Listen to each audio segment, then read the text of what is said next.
Do you want to become the best version of yourself? The road to greatness is not for the faint of heart, but here are 10 life changing steps that you need to know if you want to live life to the fullest and unlock your full potential.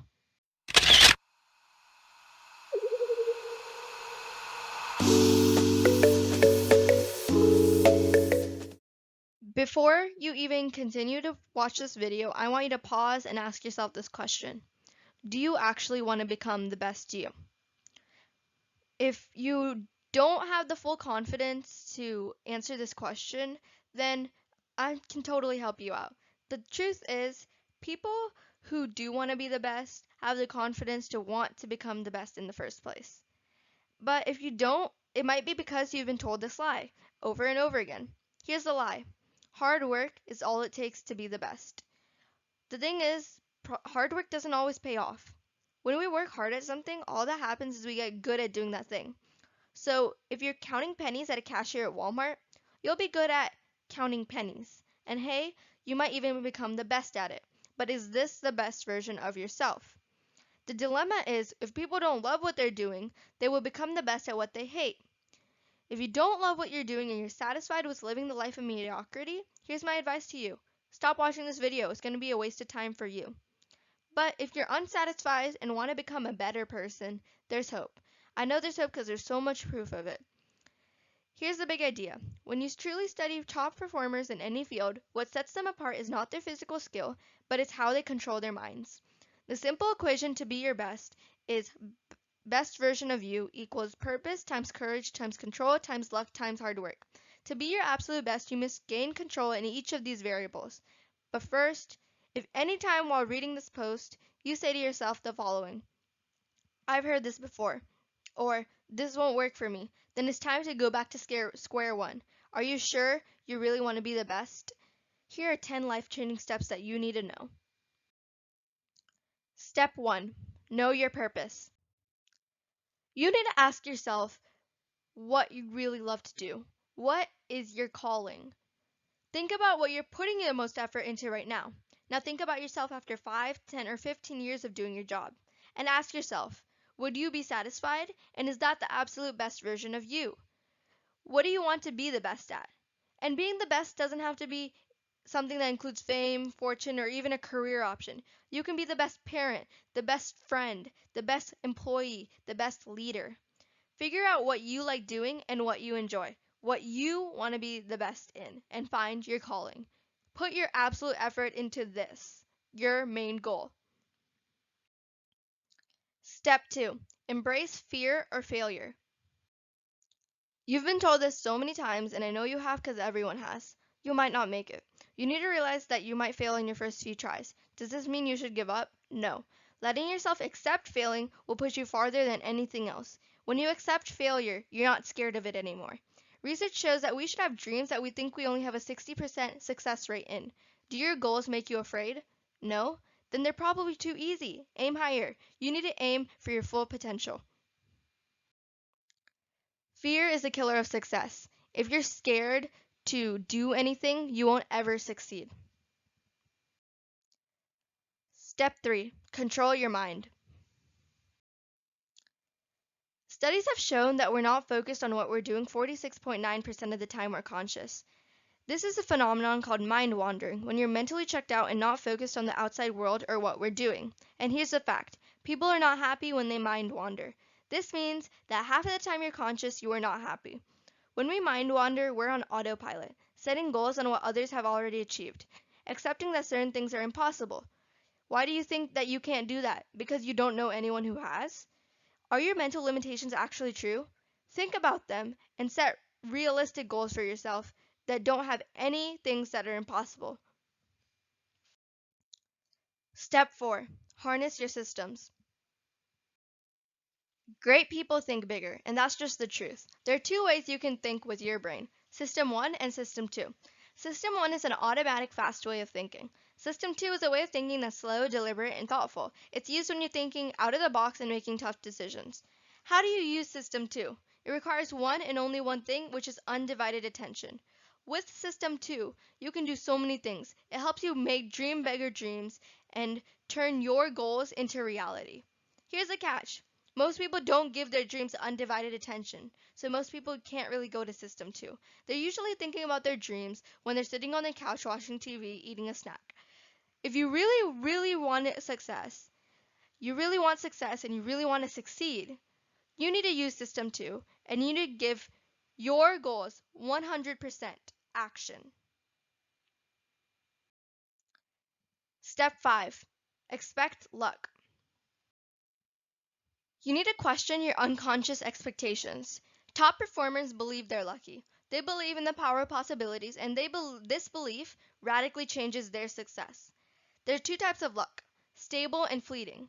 People who believe in a stable type of luck believe that we're either lucky or unlucky. That's the only thing you can do. People who believe in a fleeting type of luck believe that luck comes and goes and we have no control over it and it's unpredictable. Why does this matter? It turns out that people with a stable form of luck have a significantly higher drive to succeed than people who saw luck as fleeting. Why? Stable luck believers felt like luck was in their control, and they used this belief to their advantage. Believing in luck can make you succeed. Believing that this is a power that you have and you can wield like a tool is a very important part of being the best version of you. Step 6. Assimilate your expectations. What is the Pygmalion effect? The Pygmalion effect is when you set your expectations so you can have a higher drive to your role. In Beachman's stories, one of his stories was when he was preparing his daughter for her track race with her school team. Right before the morning of the race, Beachman gave her a new pair of socks and he said, "Wear these socks. I bet you'll run a minute faster than you've ever done, and because you'll feel lighter and fresher, and it would be amazing."